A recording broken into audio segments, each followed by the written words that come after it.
हाँ मंजू जी, क्या प्रश्न है? देवी, जो योजन की बात चल रही थी ना, दो हम्म। हजार कोस का एक योजन। तो हाँ। वो मेरे पास एक जगह लिखा हुआ है कि 4 कोस का एक छोटा योजन होता है और 2000 कोस का एक महायोजन होता है। ठीक है। ठीक है। तो फिर इसको हम लोग महायोजन समझे या योजन समझे? महायोजन समझ सकते हैं, लेकिन जिस सूत्र में तो योजन लिखा हुआ है, उसी को आप तो फिर हम महायोजन लोग समझ लीजिए। योजन ही फिर हम्म। योजन ही यूज करेंगे ना दीदी। हाँ, योजन ही यूज किया योजन। जाएगा सूत्र में, क्योंकि योजन, देखो क्या लिखा हुआ है इसमें, सूत्र दिया है ना, तन मध्य योजनम पुष्करम, मतलब 1 योजन विस्तार वाला कमल है। 10 योजनावगाह, तो 10, पहला सरोवर 10 योजन अवगाह वाला है। तो योजन ही लिखना है, महायोजन का शब्द कहीं भी नहीं दिया है। जी दीदी।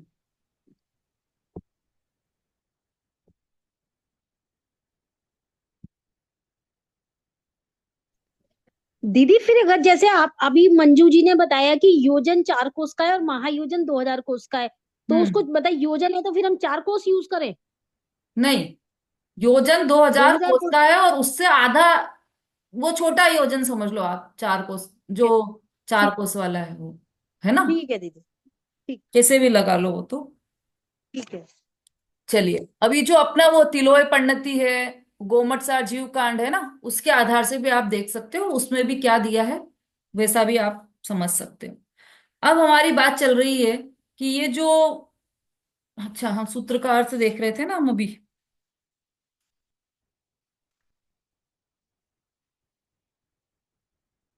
हम्म।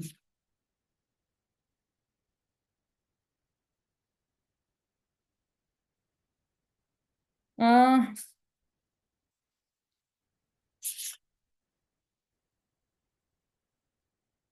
हाँ,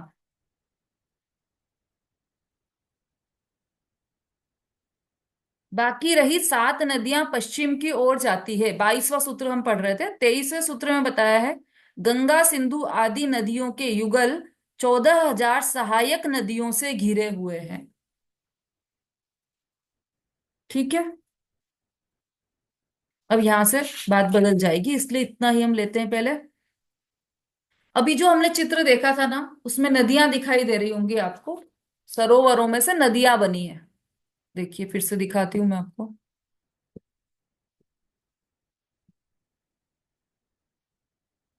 ये पद्म हरद, मतलब हद मतलब सरोवर। तो इस सरोवर में से 2 नदियां निकल कर गई हैं, सिंधु नदी और गंगा नदी। ये दिखाई दे रही होगी, लिखा हुआ है गंगा नदी और सिंधु नदी। ऐसे ही महापद्म में से भी इसमें से 3 निकली है। देखो, सरोवर कितने हैं टोटल?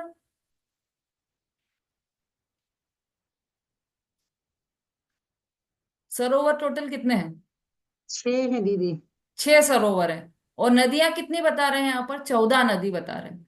अब छह 14। सरोवर में से दो दो नदियां निकलती हैं, तो कितनी हुई? 12। 12 हुई। तो फिर 12 का तो गणित नहीं बैठ पा रहा है यहाँ पे, क्योंकि नदियां तो 14 है। इसलिए ये देखिए, आप ध्यान से इसको देखेंगे तो इसमें से 3 नदियां निकल रही है, गंगा नदी, सिंधु नदी और रोहितास्या नदी, इसमें से। तो ये जो पहला सरोवर है पद्म सरोवर, उसमें से 3 नदियां, और अंतिम सरोवर है, उसमें से भी 3 नदियां निकल रही है, बाकी सब में से दो दो नदियां निकल रही है। इस तरह से ये 14 नदियों का गणित यहाँ पर बराबर बैठ जाता है। अंतिम सरोवर से भी दीदी 3 नदियां हैं। हाँ, वही अंतिम से और पहले, दोनों ही पहले सरोवर से। से 3 3 नदियां निकलेंगी, और बाकी सब में से दो दो नदियां निकलेगी। इस तरह से ये 14 नदियों का, 14 नदियां निकलती है इन सरोवरों में से।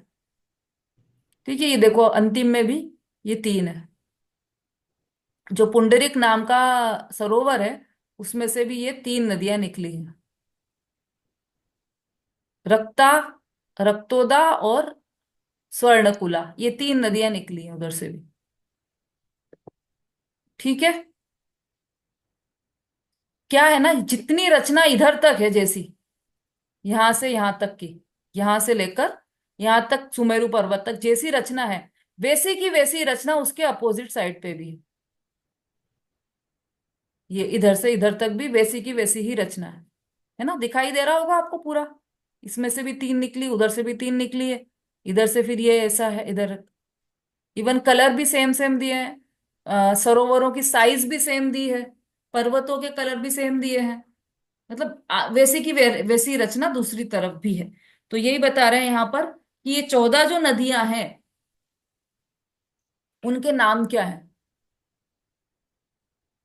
तो पहले है गंगा नदी, सिंधु नदी। तो गंगा सिंधु है ना, इनको आप जोड़े से याद करेंगे तो जल्दी याद हो जाएंगे। गंगा सिंधु, रोहित रोहितास्या, हरित हरिकांता, सीता सीतोदा, नारी नरकांता, स्वर्णकुला रुप्यकुला और रक्ता रक्तोदा।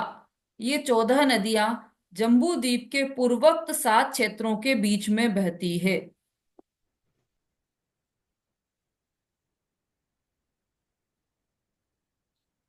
अब ये जो गंगा सिंधु है, गंगा नदी और सिंधु नदी, ये दोनों, जो गंगा नदी हमारे हमें दिखाई देती है अभी इंडिया में, वो गंगा नदी नहीं है ये, है ना। सिंधु नदी भी इंडिया में, पाकिस्तान में दिखाई देती है, तो वो सिंधु नदी नहीं है ये। वो जो गंगा नदी और सिंधु नदी अभी दिखाई देती है हमें, वो तो यदि नापे तो इसका असंख्यातवा भाग निकलेगा, इतनी बड़ी बड़ी है ये गंगा नदी और सिंधु नदी। तो वो तो उसका नाम वैसे ही रख दिया गया है, लेकिन अ, कुछ भी सेम नहीं है, उसका आकार प्रकार कुछ भी सेम नहीं है, उसका विस्तार वह सेम नहीं है, केवल नाम रख दिया गया है। ठीक है। तो ये गंगा नदी, सिंधु नदी, ये दोनों किससे निकली हैं? पद्म सरोवर से, और रोहितास्या भी। ये 3 नदियां पद्म सरोवर से निकली है। अब इसमें अगले सूत्र में देखिए आप, ये जो 14 नदियां हैं,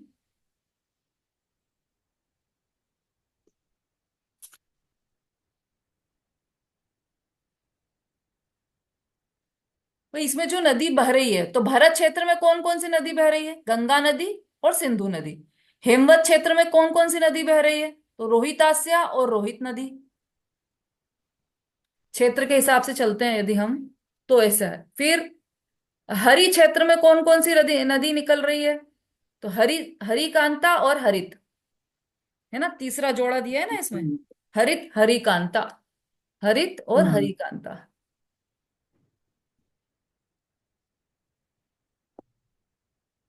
अब रम्य क्षेत्र में कौन कौन सी नदी है? तो नारी और नरकांता। फिर हैरण्य क्षेत्र में कौन कौन सी है? तो स्वर्णकुला, रुप्यकुला, और फिर एरावत क्षेत्र में कौन सी है? तो अंतिम वाली दो, तीन, अंतिम वाली दो। भाई क्षेत्र वो है, लेकिन वो नदी बहकर आगे के इसमें चली जा रही है। तो एरावत में रक्ता रक्तोदा नदियां बहती हैं। अब चूंकि इस विदेश सरोवर से, स्थित तो पद्म सरोवर से, पद्म सरोवर से 3 नदियां बह रही हैं, तो भरत क्षेत्र में तो 2 हैं और एक हेमवत क्षेत्र में जा रही है ये नदी, रोहितास्या नदी, ये हेमवत क्षेत्र में जा रही है। अब अगले सूत्र में आप देखोगे तो देखो, दोनों नदियों में से प्रथम नाम वाली नदियां पूर्व समुद्र में जाती हैं। पहला नाम कौन सा है यहाँ पर? गंगा नदी और सिंधु नदी, तो इसमें से पहला नाम गंगा नदी, तो ये पूर्व क्षेत्र में जा रही है। ऐसे ही यहाँ पर रोहित रोहितास्या में रोहित नदी पूर्व क्षेत्र में जा रही है, और हरित हरिकांता में से हरित नदी पूर्व समुद्र में जा रही है ना। इधर जो महासमुद्र में मिलेगी, क्योंकि इसके बाहर कौन सा समुद्र है? यहाँ पर कौन सा समुद्र है? कौन बताएगा?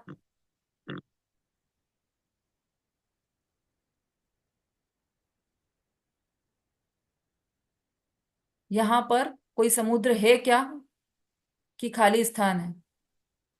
हाँ, नमिता जी बोली।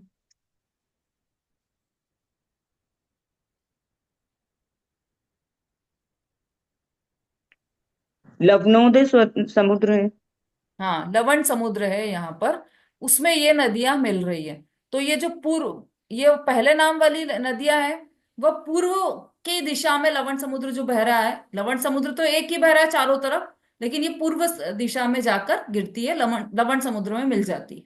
कौन कौन सी? तो जो पहले पहले नाम वाली, तो गंगा, रोहित, हरित, सीता, नारी, सुवर्णकुला और रक्ता, ये 7 नदियां पूर्व समुद्र में जाती है।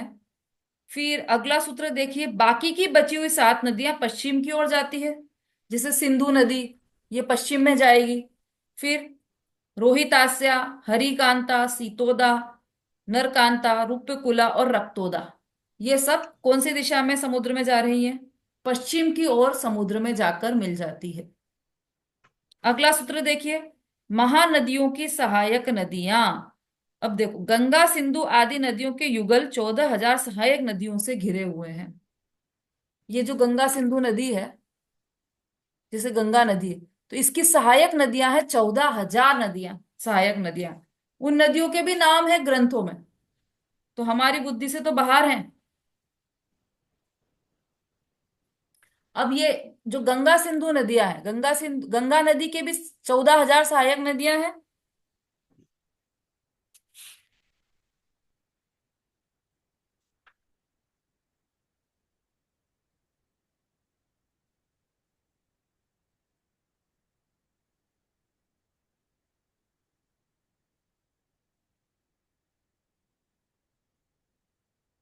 हम्म।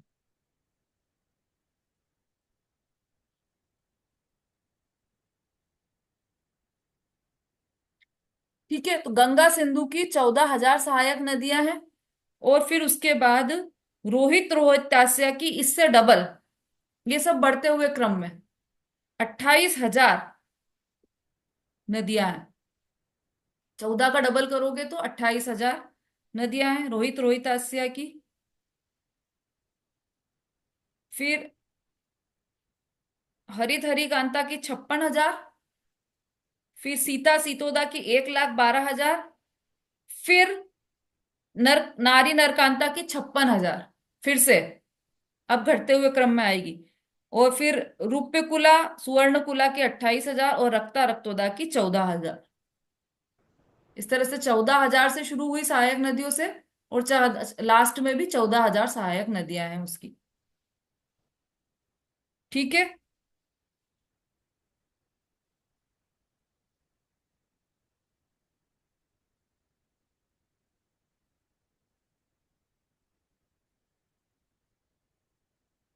इतना समझ में आ गया तो फिर आगे बढ़े अपन। चलिए अब आगे।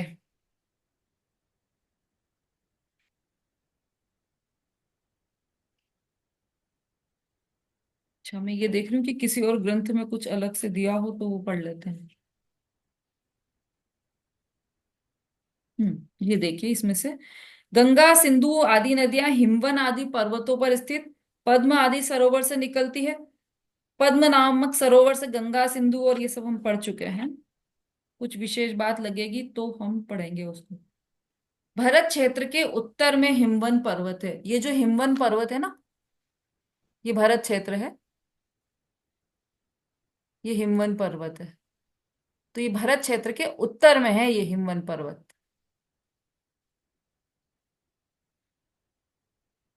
ये है ना, डार्क पिंक कलर में हम्म हिमवन पर्वत। ये भरत क्षेत्र है, इधर पूरा इतना सारा ग्रीन ग्रीन जितना दिखाई दे रहा है, ये सब पूरा भरत क्षेत्र है। और इसमें ये हिमवन पर्वत है। ठीक है, तो ये भरत क्षेत्र का उत्तर दिशा हुई। उत्तर दिशा में हिमवन पर्वत है। पूर्व पश्चिम तथा दक्षिण में क्या हुआ? अब ये तो आप बता सकते हैं।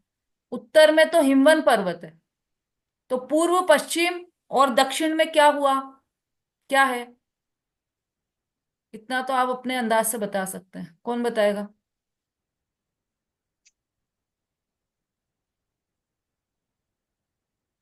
आरती जी।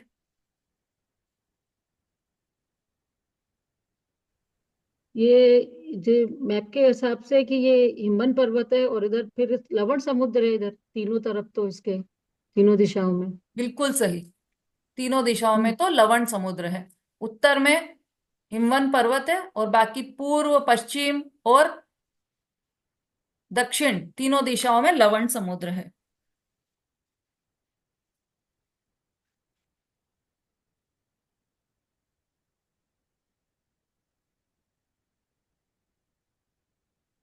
अब ये जो भरत क्षेत्र है, ये पूरा जो ग्रीन वाला दिखाई दे रहा है, यहां से यहां तक का, ये यहां से लेकर यहां तक भरत क्षेत्र है। उसके बाद पर्वत आ गया।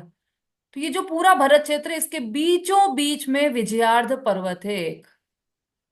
ये हिमवंत पर्वत तो ये बहुत बड़े बड़े और एक जैसे आकार वाले, वो अलग हो गए।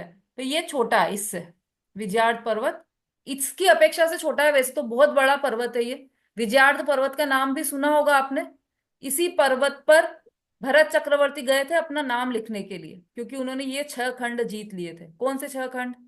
ये भरत क्षेत्र, ये मलेक्ष खंड, ये मलेक्ष खंड, ये मलेक्ष खंड, ये वाले 6 पूरे उन्होंने जीत लिए थे। तो इसलिए वो 6 खंड के अधिपति कहलाए थे भरत, भरत चक्रवर्ती। ठीक है। अब इसमें जो ये विजयार्ध पर्वत है, इस पे से होते हुए गए थे भरत चक्र। तो विजयार्ध पर्वत पर वो गए थे अपना नाम लिखवाने के लिए। फिर क्या हुआ था, ये कहानी तो सबको पता होगी। हम्म। विजयार्ध पर्वत पर क्या हुआ था?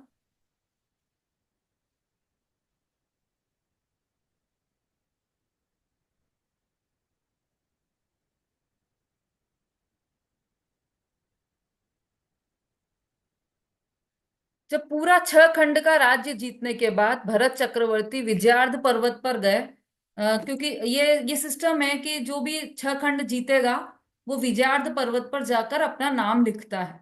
तो भरत चक्रवर्ती वहां पर गए और अपना नाम लिखने लगे।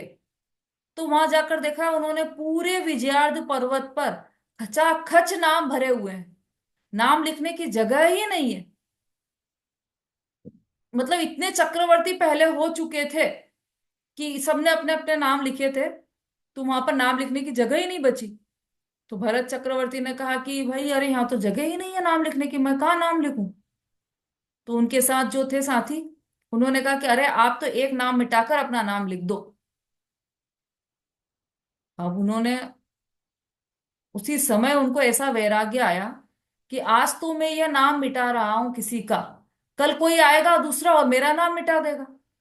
तो क्या फायदा रहा इतना 6 खंड जीतने का? कितना मतलब क्षणिक संसार है ये।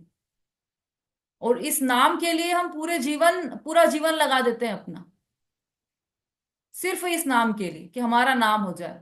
कोई बात नहीं, हम चले जाएंगे तो हमारा नाम तो रहेगा, अमर रहेगा। हमारे नाम का चौराहे पर हमारा नाम लिखा जाए कि ये हमारे नाम से चौराहा बने, हमारे नाम से सड़कें बने, हमारा स्टेचू लगाया जाए। इससे अच्छी और क्या बात होगी? कि कुछ भी अच्छी बात नहीं हुई इसमें कि आपका आपके नाम का आपका स्टेचू बना दिया गया। अगले दिन कोई आएगा स्टेचू हटाकर दूसरे का स्टेचू बना देगा। पूरा जीवन जिस कार्य के लिए आपने लगाया है उसको हटाने में कितनी देर लगेगी उसे? कुछ सेकंड लगे। उस नाम को मिटाने में कितनी देर लगी होगी भरत चक्रवर्ती को? कुछ सेकंड्स में नाम मिटा दिया और खुद का नाम लिख दिया वहां पर। तो इसलिए ये विजयार्ध पर्वत भी फेमस है। चक्रवर्ती को पहले तो अभिमान था कि मैं इस भरत क्षेत्र का सबसे पहला चक्रवर्ती हूं। पर जैसे उन्होंने ये सब नाम देखे ना, तो उनका मान गल गया, है ना।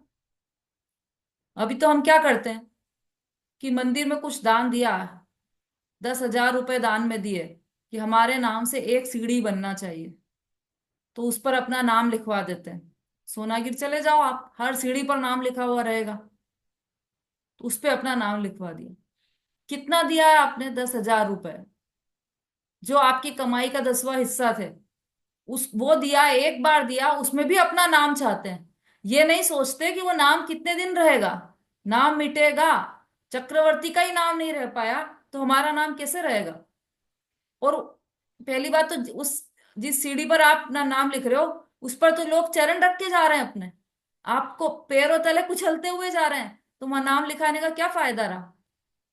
दान तो ऐसा देना चाहिए, निर्वांछक होकर दान दो, तो ही वह असली दान है। जहां पर अपने नाम का भी लोभ न रहे, नाम का भी मान न रहे, ऐसा निर्भीमान दान होना चाहिए। ठीक है। तो हमने ये देखा कि विजयार्ध पर्वत होता है, एक भरत क्षेत्र के बीचों बीच में एक विजयार्ध पर्वत है। और इस विजयार्ध पर्वत के दक्षिण और उत्तर में अनेक विद्याधरों के नगर बसे हुए हैं। विजयार्ध पर्वत पर विद्याधर राजा रहते हैं, है ना, और उसमें नगर बसे हुए हैं उनके। ये विजयार्ध पर्वत है। इसके दक्षिण और उत्तर में अनेक नगर बसे हुए हैं विद्याधर राजाओं के। वहां से और 10 योजन ऊपर जाने पर पर्वत के ऊपर दोनों और पुनः दो श्रेणियां हैं जिनमें व्यंतर देव रहते हैं। अभी ये विजाट पर्वत की बात चल रही है। वहां से 5 योजन ऊपर जाने पर विजयार्ध पर्वत का शिखर तल है जिस पर अनेक कूट बने हुए हैं। इस पर्वत में दो गुफाएं हैं जो आर पार हैं। हिमवन पर्वत पर स्थित पद्म सरोवर से निकलकर गंगा सिंधु नदी इन्हीं गुफाओं की देहली के नीचे से निकलती हुई लवण समुद्र के दक्षिण भाग में मिलती है।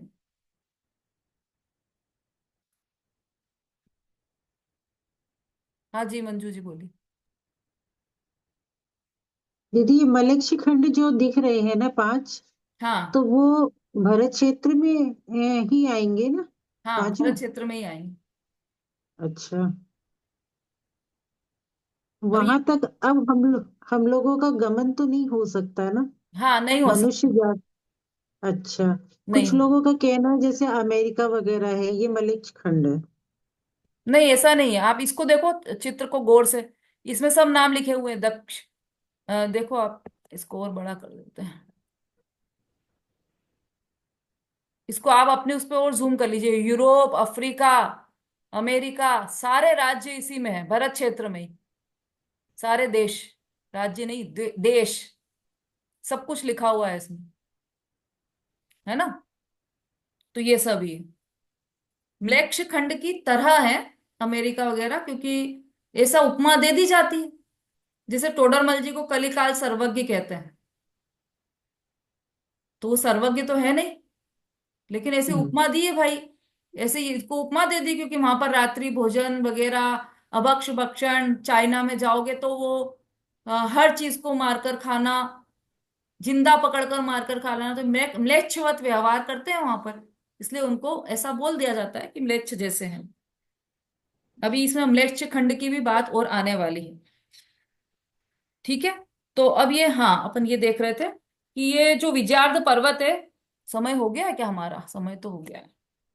चलिए इसका थोड़ा सा और वर्णन करके फिर कल से हम 24वें सूत्र पर आ जाएंगे।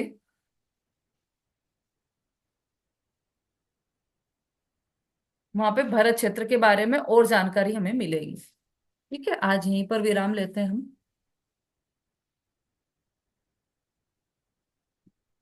आप लोगों को समझ में आ रहा है कि नहीं? ज्यादा कठिन तो नहीं हो रहा? आ रहा है दीदी। पूरा पूरा आ रहा है समझ में? आप समझने की कोशिश करोगे तो आ जाएगा। ठीक है। और कोशिश ही नहीं करेंगे कि अरे ये तो बहुत कठिन है, तो फिर आएगा भी नहीं।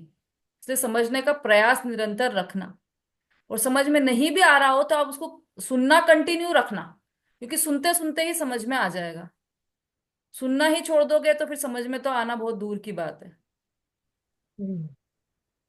हाँ बोलिए आरती। दीदी मेरी है ना शुरू की इसकी क्लासेस है ना छूट गई थी, मतलब कई कारणों के कारण। तो यूट्यूब पे सारे भेज दीजिएगा जो मैं सुन लूंगी उसको, हाँ हाँ हाँ बिल्कुल, है वो ना? एक एक करके ठीक है। डाउनलोड करते जा रहे हैं हम। आप हाँ प्लेलिस्ट में जाकर और तत्वार सूत्र अध्याय 3 देखोगे ना आप, तो उसमें पूरा शुरू से मिलेगा आपको। हाँ, वो आपके चैनल पे ही देख रही हूँ मैं, जो आपके हाँ नाम का चैनल है उसी पे देख रही हूँ मैं। हाँ उसमें एक एक करके डलते जा रही है वीडियोस, आ जाएंगी सारी वीडियोस आ जाएंगी, है ना। जी जी जी। ठीक है जी। जिनवाणी स्तुति कोई लेना चाहे तो ले सकते हैं 1 सेकंड में।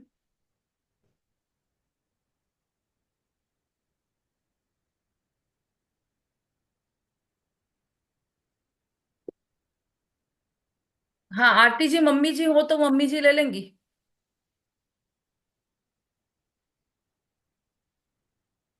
मम्मी जी आज नहीं ले पाएंगी बोल रही हैं, अभी अच्छा अभी आई, उनको थोड़ी तकलीफ हो रही थी अभी शरीर अच्छा, में बहुत। आप ले लीजिए, अगर आप चाहें तो आप ले लीजिए। जी, एक मिनट मैं बुलवा दूँ। मेरे को भी तीसरा क्यों है, दो तो हमारे हो गए।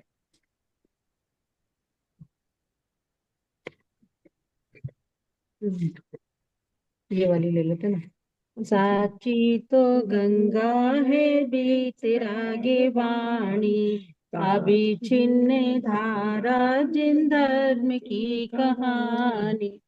जामे अति विमल अगाध ज्ञान पानी, जहाँ नहीं संशय आदि पंख की निशानी।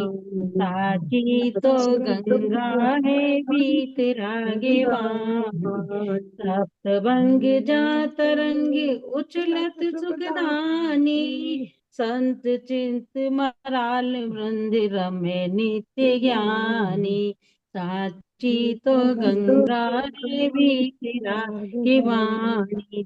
जाके अब गाहन ते शुद्ध होए प्राणी, जाके अब गाहन ते शुद्ध होए प्राणी। भाग चंद निश्चय घट माहिया प्रमाणी, साची तो गंगा है बीत रागे वाणी। अभी चिन्ह धारा जिन धर्म की कहानी, जवानी के ज्ञान से सुझे लोकालो, तुम्हारी मस्तक सदा दे सदा दे तुम्हें बोलिए जिनवाणी माता की जय। माता की जय। महान जैन धर्म की जय हो। धर्म की जय। आचार्य उमा स्वामी की जय। स्वामी की जय हो। सभी को जय जिनेंद्र। सभी को जय जय जय जैन, जिनेंद्र। सभी को जय जय जिनेंद्र। जिनेंद्र। सभी को जय जिनेंद्र। सभी को जय जिनेंद्र।